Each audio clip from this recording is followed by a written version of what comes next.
Il y a eu beaucoup de polémiques ces derniers mois, Samuel Eto'o, autour de vous. Vous n'êtes pas exprimé, sans doute à dessein. Je ne pourrais pas toutes les résumer, mais disons qu'en août dernier, la Confédération africaine de football, la CAF, a ouvert une enquête sur vous pour des soupçons de comportement inapproprié. Alors il y a toute une liste.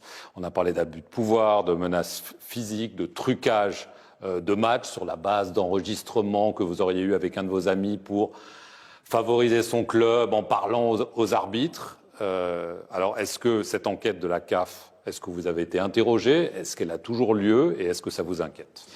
Écoutez, non seulement j'ai trouvé ça tellement léger, parce que je n'ai jamais été interrogé, figurez-vous. Je n'ai jamais été interrogé. Donc une enquête a été ouverte et on ne vous a pas posé de questions? On a fait un communiqué pour dire qu'une enquête était ouverte, mais je n'ai jamais été interrogé sur ce qu'on me reprochait. Et je suis allé plus loin parce que pendant plus de 22 ans, la seule chose que j'ai su faire, c'est de jouer au football. Et pour ceux qui ont suivi ma carrière, j'ai été un joueur qui a toujours respecté le fair play. Et c'est pas en devenant président que je vais changer cette attitude que j'ai eue. Je pense qu'on devient grand parce qu'on respecte les autres, même quand on perd, et surtout quand on perd. Et dont j'ai mandaté mes avocats pour qu'ils portent plainte contre la CAF, afin que les responsabilités soient établies. C'était trop facile de salir tout ce que j'ai pu construire pendant ces quelques années dans le monde du football. Maintenant, s'agissant de ce que les uns et les autres peuvent dire à ce niveau, je pense qu'il y a un cadre. Il y a eu un cadre, peut-être, et si on voulait m'entendre, j'allais apporter des éléments qui allaient certainement éclairer les doutes qu'il pouvait avoir.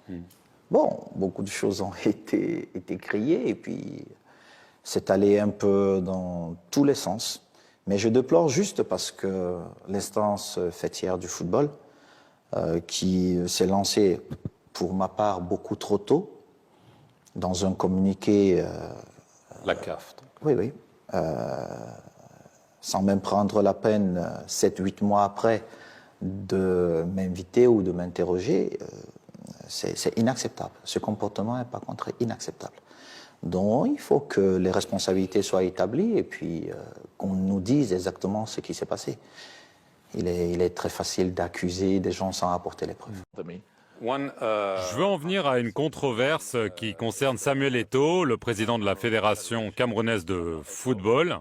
Il y a une enquête de la CAF pour des accusations de matchs truqués au Cameroun.